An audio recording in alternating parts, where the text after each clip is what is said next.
UP की 9 विधानसभा सीटों पर उपचुनाव भले ही संपन्न हो गए हैं, लेकिन विपक्ष की टेंशन कम होने का नाम नहीं ले रही है। मतदान से पहले यानी कि मतदान से पहले से लेकर मतदान के बाद तक भी समाजवादी पार्टी के नेताओं की शिकायतें कम नहीं हुई। नतीजा बार बार चुनाव आयोग के चक्कर काटने के अलावा अब सपा नेता खुली धमकी देने पर उतर आए हैं। खुद अखिलेश यादव ने अधिकारियों को सीधी धमकी दी और कहा कि उनके कार्यकर्ता बीजेपी समर्थक अधिकारियों की लिस्ट बना रहे हैं। वहीं शिवपाल यादव ने भी अधिकारियों को धमकाया। सवाल ये उठता है कि क्या समाजवादी पार्टी उपचुनाव में अपने प्रदर्शन को लेकर डरी हुई है। सवाल ये भी उठता है कि जब सपा अपनी जीत का दावा कर रही है तो फिर धमकी क्यों दे रही है।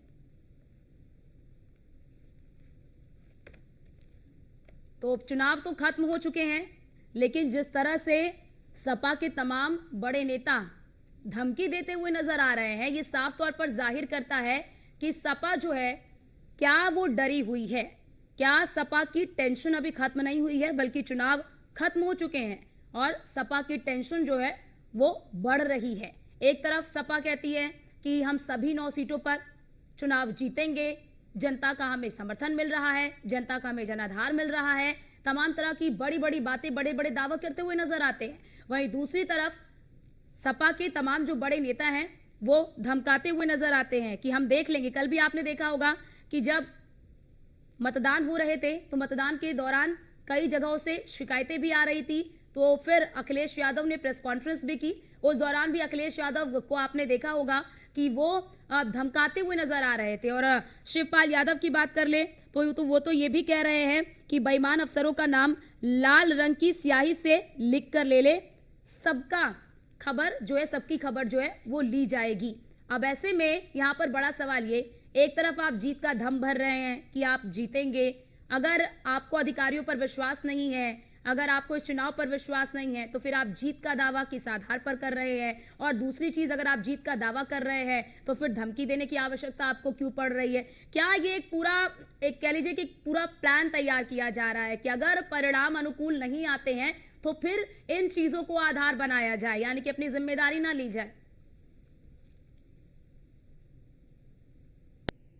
और आज इसी मुद्दे पर चर्चा करने के लिए हमारे साथ खास मेहमान जुड़ चुके हैं। आपका तारुफ करा देती हूं। रत्नेश मिश्रा नेता बीजेपी के हमारे साथ जुड़ चुके हैं, डीपी यादव नेता सपा के हमारे साथ जुड़ चुके हैं, डॉक्टर इंदुकान दीक्षित पॉलिटिकल एक्सपर्ट के तौर पर हमारे साथ जुड़ चुके हैं। लेकिन आज मैं शुरुआत डीपी यादव जी आपसे करूंगी। चुनाव तो खत्म हो चुके, पोलिंग भी खत्म हो चुकी, यानी कि वोटिंग भी खत्म हो चुकी है, लेकिन क्या लग रहा है कि आप लोगों की टेंशन खत्म नहीं हुई है क्या? खुलेआम अधिकारियों को धमकी दे रहे हैं।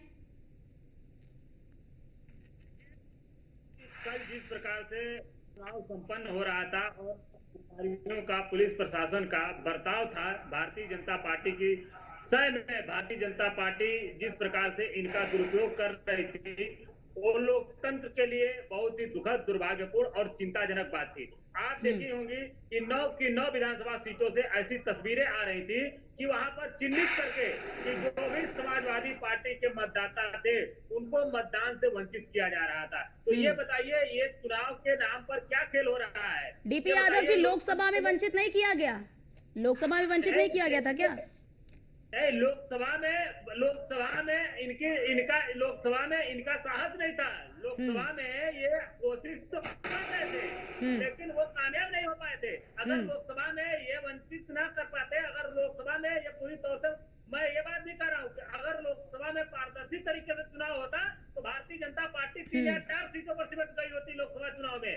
भारतीय जनता पार्टी को 33 सीटें नहीं मिली होती लोकसभा में, लेकिन बेईमानी करके भारतीय जनता पार्टी। अच्छा, डीपी यादव जी, लोकसभा में परिणाम आपके अनुकूल आ गए, डीपी यादव जी लोकसभा में परिणाम आपके अनुकूल आ गए तो वहां पर कोशिश की गई लेकिन वो सफल नहीं हो पाया। और अगर उपचुनाव में परिणाम अनुकूल नहीं आते हैं, अभी तो फिलहाल परिणाम तो आए नहीं है, लेकिन अनुकूल नहीं आते तो क्या फिर आप ये ठीकरा उन पर फोड़ेंगे कि हमारे वोटरों को नहीं निकलने दिया गया, हमारे वोटर्स को आने नहीं दिया गया, मतदान नहीं करने दिया गया? क्या एक तैयारी चल रही है क्या ठीकरा फोड़ने की? देखिए, लोकसभा में भी जो परिणाम आया वो समाजवादी पार्टी जिसके उम्मीद कर रही थी उसके अनुकूल नहीं आया, क्योंकि भारतीय जनता पार्टी ने सरकारी मशीनरी का दुरुपयोग करके बेईमानी कर लिया। मैं बार बार कह रहा हूँ, अगर लोकसभा का चुनाव फेयर हुआ होता तो भारतीय जनता पार्टी 3-4 सीटों पर सिमट गई होती। अच्छा। उसमें भी हमारे जो अनुकूल नहीं परिणाम आया। और ये जो मतलब लोकसभा के परिणाम भी आपके अनुकूल नहीं आए, मतलब लोकसभा के अनुकूल। अच्छा। हम कम से कम 60 सीटें जीते होते अगर ढंग से चुनाव हो गया होता। उसमें भी बेईमानी हुई कई जगहों पर। लोकसभा में भी बेईमानी की भारतीय जनता पार्टी ने। और आप देखिएगा जो 9 की 9 सीटें हम जीतने वाले हैं, लेकिन भारतीय जनता पार्टी ने जिस प्रकार से तांडव किया, नंगा नाच किया पुलिस प्रशासन और वो तो ये कह रहे हैं ना DP Yadav ji, DP Yadav BJP ये कह रही है कि आप लोग तो भाई सरकार में नहीं है, सरकार में ना होते हुए आप इस तरह से धमका रहे हैं, इस तरह की गुंडागर्दी कर रहे हैं, सरकार में आ जाएंगे तो उत्पात मचा देंगे। देखिए, समाजवादी पार्टी हमेशा न्याय की बात करती है। हम सरकार में रहे या विपक्ष में, हमने कभी भी अन्याय के सामने घुटने नहीं टेके हैं। और भारतीय जनता पार्टी को हम बता देते हैं कि सत्ता अस्थायी नहीं होती है, सत्ता बदलती रहती है। और जब सत्ता बदलेगी तो भारतीय जनता पार्टी के गुंडों का जवाब होगा। भारतीय जनता पार्टी के जो गुंडे बदमाशी कर रहे हैं 9 सीटों पर जिन्होंने तांडव कर किया है, इनका चुन चुन करके हिसाब बराबर होगा। हमारे नेता आदरणीय शिवपाल सिंह यादव जी ने बता दिया है, जो भी पुलिस प्रशासन और सरकारी मशीनरी का दुरुपयोग कर रहे हैं, ठीक है, ठीक है, पे काम कर रहे हैं, जनता का जो भी अधिकार है उससे वंचित कर रहे हैं, निश्चित रूप से इसका आने वाले समय में जवाब मिलेगा। ठीक है रत्नेश मिश्रा जी, डीपी यादव जी ये कह रहे हैं कि आप लोग सही तरीके से, ईमानदारी तरीके से इस चुनाव को नहीं आपने कराया, आपने इस तरह से ईमानदारी तरीके से आप नहीं जीत रहे हैं, आप जो है कि सरकारी मशीनरियों का दुरुपयोग कर रहे हैं। डीपी यादव जी आप पर आरोप लगा रहे हैं। देखिए अर्चना जी, आपको और सभी साथी पैनलिस्टों को और देश की जनता को मेरी तरफ से जय श्री राम जी। देखिए अर्चना जी, समाजवादी पार्टी का चाल चरित्र और डीएनए रहा है धमकी देना, गुंडागर्दी करना, मारपीट करना जी। ये हमारे ऊपर आरोप लगा रहे हैं। अभी आपने देखा होगा कि करहल में जिस दलित युवती की हत्या की समाजवादी पार्टी के नेता प्रशांत यादव ने, इनका मनोबल इतना है कि सत्ता में ना होने पर भी ये हत्या कर दे रहे हैं। अगर सत्ता में आए तो ये क्या करवाएंगे। इसी बात से तो हमें प्रदेश की जनता को बचाना है। इसी बात से तो प्रदेश की जनता डरती है कि इनकी जो खुली गुंडागर्दी सत्ता में ना होने के बावजूद हो रही है, अगर आ गए तो आम आदमी का चलना और जीना दूभर कर देंगे। इसीलिए प्रदेश की जनता इनको चुनाव में हरा दे रही है। ठीक। और अभी डीपी यादव जी कह रहे थे कि लोकसभा के परिणाम, अरे भैया लोकसभा के परिणाम मतलब समाजवादी पार्टी के लोगों का मानसिक संतुलन हिल गया है क्या। अरे भाई आप 72 सीटों पर चुनाव लड़ते हैं, सरकार बनाने के लिए 272 चाहिए। अगर आप सारी जीत लेते फिर भी 200 सीटें आपके लिए प्रधानमंत्री पद के लिए कम थी, क्या बना देते आप अखिलेश यादव को। और अर्चना जी, ये मीडिया भी ये कहना बंद करे कि परिवर्तन हुआ है, कोई परिवर्तन नहीं हुआ है। 2014 में भी माननीय मोदी जी प्रधानमंत्री थे, 2024 में भी वो प्रधानमंत्री हैं, 2014 में भी सपा विपक्ष में थी, 2024 में भी विपक्ष में है। को ले आए, जो होगा वही तो दिखाएगी मीडिया भाई, जो तस्वीर निकल कर सामने आई हमने वही दिखाया, हमने कुछ अलग को दिखा नहीं दिया। मैं उसी बात का जवाब दे दूं। आप बस मेरा साधारण सा सवाल है, 2014 में प्रधानमंत्री 33 सीटें आई, हमने 33 सीटें दिखाई, उनकी 37 सीटें आई, हमने 37 सीटें दिखा दी। समाजवादी पार्टी को अच्छा खासा समय दिया, मुझे भी दे दीजिए थोड़ा सा। मैं तो बस इतना आपके चैनल के माध्यम से देश की जनता को बताना चाह रहा हूँ कि 2014 में भी प्रधानमंत्री मोदी जी थे, 19 में भी मोदी जी बने और 24 में भी मोदी जी बने, 2017 में भी मुख्यमंत्री योगी आदित्यनाथ जी बने, 2022 में भी मुख्यमंत्री योगी आदित्यनाथ जी बने। परिवर्तन कहाँ हुआ।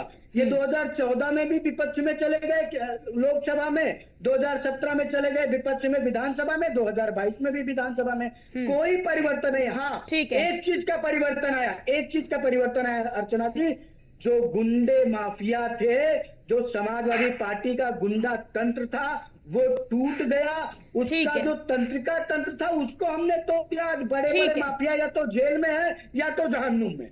ठीक है आलोक जी, इंदुकान जी आपके पास आना चाहती हूँ मैं। इंदुकान जी, जिस तरह से सपा के तमाम जो बड़े नेता हैं जो अधिकारियों को बार बार धमकी दे रहे हैं, क्या आपको लगता है कि ये दबाव बनाने की कोशिश कर रहे हैं या फिर डरे हुए हैं कि परिणाम किस तरह के आएंगे, पहले से एक प्लानिंग कर लेते हैं, एक रणनीति बना लेते हैं कि अगर परिणाम अनुकूल नहीं आए तो फिर ठीकरा जो है वो फोड़ा जा सके। क्या ये डर है सपा का? जी नमस्कार अर्चना जी, हमारे जितने को पैनलिस्ट उनको भी मेरा नमस्कार। मेरी आवाज आ रही है अर्चना जी? बिल्कुल आ रही है, बोलिए दुकान जी। देखिए डीपी यादव जी से हमें एक बड़ा मतलब स्वाभाविक सा प्रश्न मेरे मन में आया जब उन्होंने कहा कि समाजवादी पार्टी सत्ता में हो या ना हो, जो कुछ करती है सब न्याय संगत और कानून सम्मत करती है। तो 1995 में जो मायावती जी को घेर कर गेस्ट हाउस में मारने की कोशिश की गई थी, वो भी पूरा न्याय संगत कार्रवाई थी समाजवादी पार्टी की। तो इस ढंग के दावे इस तरह से देश के चैनल पे, नेशनल चैनल पे इस तरह से करने के लिए जरूर विचार करना चाहिए कि आपका पक्ष क्या रहा है। और मैं एक रिसेंट एग्जांपल देता हूँ। देखिए इसी तरह की पद्धति से, इसी तरीके से भी इलेक्शन हरियाणा में हुए।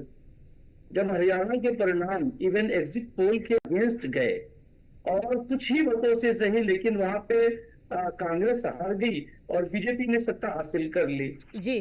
तब वहां के चुनाव के परिणाम को लेकर ये तो समाजवादी पार्टी ने कोई ऐसी बात नहीं कही, बल्कि उन्होंने, चूंकि उनको महत्व हरियाणा में नहीं दिया गया था, तो उन्होंने कांग्रेस को सीख दी अखिलेश ने कि देखिए अगर अपने लोगों को साथ लेकर चलते हैं तो कांग्रेस की स्थिति ये नहीं होती।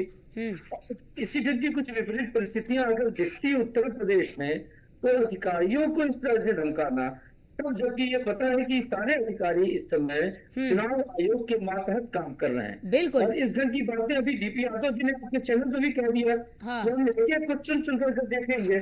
तो अगर ये चुन चुनकर देखने की बात आप कर रहे हैं, तो फिर चुनाव आयोग कहाँ है और कानून व्यवस्था नाम की चीज क्या है? बिल्कुल बिल्कुल आपने सही कहा। इस पर डीपी यादव जी आप जवाब दीजिए। इंदुकान जी ने साफ तौर पर कहा, जैसे आप लोग ये कह रहे हैं कि चुन चुनकर हिसाब लेंगे, चुन चुनकर सबसे निपटा जाएगा, सबके नाम चिन्हित किए जा रहे हैं, सबके वीडियोस बनाए जा रहे हैं। क्या दबाव बना रहे हैं क्या आप लोग? क्योंकि बीजेपी यही कह रही है कि आपके समय में तो गुंडे माफियाओं का बोलबाला था और आप उसी चीज को दोबारा से कायम करना चाहते हैं। फिर से एक बार प्रदेश में आप गुंडा राज स्थापित करना चाहते हैं और हम जनता को इसी चीज से आगाह कर रहे हैं कि अगर सपा आएगी तो फिर गुंडागर्दी वापस आ जाएगी। देखिए अर्चना जी, कल जिस प्रकार से कमल छाप गुंडों ने पुलिस प्रशासन को कहीं न कहीं अपने बस में करके उनका दुरुपयोग करते हुए तांडव किया है उत्तर प्रदेश में, ये पूरी उत्तर प्रदेश की जनता देख रही है। और मैं मीडिया को धन्यवाद देना चाहता हूं कि मीडिया ने पूरे के पूरे 9 सीटों से कवरेज दिखाया है। आप बताइए किस प्रकार से पुलिस को अधिकार नहीं, आप नहीं, सपा को धमकी देने की आवश्यकता क्यों पड़ रही है डीपी यादव जी? आप लोगों ने इलेक्शन कमीशन से शिकायत की, आप लोगों ने इलेक्शन कमीशन से शिकायत की, क्या संज्ञान नहीं लिया गया? पुलिस कर्मियों को सस्पेंड किया गया ना, आपकी बातों का संज्ञान तो लिया गया। आपको क्यों खुलकर आकर धमकी देनी पड़ रही है कि देख लूंगा इसको देख लूंगा? जनता की बात कर रहे हैं हम, धमकी नहीं दे रहे हैं, हम जनता की बात कर रहे हैं। जनता जो चाह रही है उसको हम कर रहे हैं, हम जनता की आवाज बन रहे हैं। जनता ये चाहती है कि जिस प्रकार से तांडव कर रहे हैं पुलिस वाले, उसका कहीं ना कहीं जवाब दिया जाए। पुलिस प्रशासन और अधिकारी जिस प्रकार से भारतीय जनता पार्टी के एजेंट के रूप में काम कर रहे हैं लोग, उसका कहीं ना कहीं जवाब दिया जाए। तो हम विपक्ष में है, हमारी ये जिम्मेदारी है। आप बताइए, यही लखनऊ में एक गौतम परिवार दलित बेटे की हत्या हो जाती है पुलिस कस्टडी में, और एक पांडे परिवार की हत्या हो जाती है। पांडे बीजेपी आरोप लगा रही, ठीक है, और गौतम परिवार को कुछ भी नहीं देती है, और मुख्यमंत्री पांडे परिवार के लोगों से मिलते हैं और गौतम परिवार के लोगों को भूल जाते हैं। क्योंकि ये बेईमानी नहीं है, ये पक्षपात नहीं है। ठीक है, दलितों के साथ पक्षपात करोगे, तो उत्पादी तत्वों को छोड़ दिया जाए, उत्पादी तत्वों को छोड़ दिया जाए, है ना? आप यही चाह रहे हैं कि जो ईवीएम मशीन है उसे लूट के ले जाएं, उत्पाती तत्वों पर कार्रवाई ना करे, मतदान को प्रभावित किया जाए। अर्चना जी, ठीक है, रत्नेश जी जवाब देंगे, बोलिए। प्रावधान डाले, आप उसके ऊपर कार्रवाई करिए। लेकिन भारतीय जनता पार्टी के गुंडे, ठीक है, रत्नेश जी जवाब दीजिए इस पे। ठीक है, रत्नेश जी वो साफ तौर पर कह रहे हैं कि कल की तस्वीर का वो जिक्र कर रहे हैं कि कल किस तरह से मतदाताओं की पुलिस जो है वो मतदाताओं का आईडी कार्ड चेक कर रहे थे, उन्हें रोक रहे थे, उन्हें कह रहे हैं कि आप जाइए दाढ़ी बनवा कर आ जाइए, उनके पास जो कार्ड है उन कार्ड को वो गलत बता रहे हैं। देखिए अर्चना जी, पहली बात तो इलेक्शन कमीशन की साफ गाइडलाइन थी कि पुलिस किसी भी प्रकार के पहचान पत्र को नहीं चेक करेगी। लेकिन उसके साथ ही इलेक्शन कमीशन ने यह भी कहा कि जो भी लोग बुर्का पहन कर जाएंगे या अपना चेहरा ढक कर जाएंगे उनको चेक किया जाएगा। अरे भाई, डीपी यादव जी को कहिए शांत रहे, लगातार बोले जा रहे हैं। 23 तारीख वाली हार का भी बदला इसी में निकाल लेंगे क्या? डीपी यादव जी सुन लीजिए उनको। क्या भाई, आपकी सरकार है तो किसी को मतदान नहीं करने देगा। अर्चना डीपी यादव जी को बोलने दीजिए, फिर आती हूँ। ठीक है, बोलिए। ऐसे मत करें, मैंने सुना, अब मत जवाब दीजिए। देखिए तो मैं ये कह रहा था कि समाजवादी पार्टी के नेताओं ने केवल कल ही नहीं कहा, जब कटहरी में नामांकन में गए थे शिवपाल यादव तो उन्होंने कहा लाल कलम से, लाल शाही से नाम लिख लो अधिकारी, सबका हिसाब पहली होगा। दम। फिर अभी इन्होंने कहा। मैं इसी बात के लिए आपको कहना चाहता हूं, यही बात प्रदेश की जनता जानना चाहती है। और मैं आपको एक चीज याद दिलाना चाहता हूं अर्चना जी, कुछ इसी तरह की धमकी मऊ में एक गुंडे के बेटे ने दी थी 2022 के विधानसभा चुनाव के पहले, कि हमने भैया से बात कर ली है, किसी भी अधिकारी का ट्रांसफर नहीं होने देंगे और सबसे निपटा जाएगा। उत्तर प्रदेश की जनता ने भैया को ही निपटा दिया। 22 में भैया को टाटा बाय बाय बोल दिया। ये जनता बड़ी समझदार है, उसको आपकी भाषा, गुंडागर्दी वाली भाषा शैली नहीं चाहिए। और अभी इंदुकांत जी ने एक अच्छा सवाल पूछा इनसे, उस पर ये नहीं बोल पाएंगे कि मायावती जी को जब गेस्ट हाउस कांड में नंगा करके समाजवादियों ने पीटा तो क्या वो न्याय संगत कार्य था, इस पर ये नहीं बोलेंगे। हमारी पार्टी के समर्पित कार्यकर्ता वर्तमान उस समय के विधायक ने मायावती जी को बचाया था इन समाजवादी गुंडों से। इसलिए ये लोग दलित की बात तो नहीं करें। और करहल में प्रशांत यादव ने दलित बच्ची की हत्या की, क्या उसको लेकर अखिलेश यादव के मुंह से एक भी शब्द निकला? नहीं निकला। तो ये जो इनका दोगलापन है दलित को लेकर, अरे भैया अयोध्या की दलित बच्ची पे आपके सवाल क्यों नहीं निकले, आपके मुंह से बोल क्यों नहीं फूटा? और क्या कहते हैं नवाब सिंह यादव ने दलित बच्ची का रेप किया, उस पे क्यों नहीं फूटा? ठीक है रत्नेश जी, ठीक है डीपी यादव जी, वक्त हमें इतने की ही इजाजत देता है।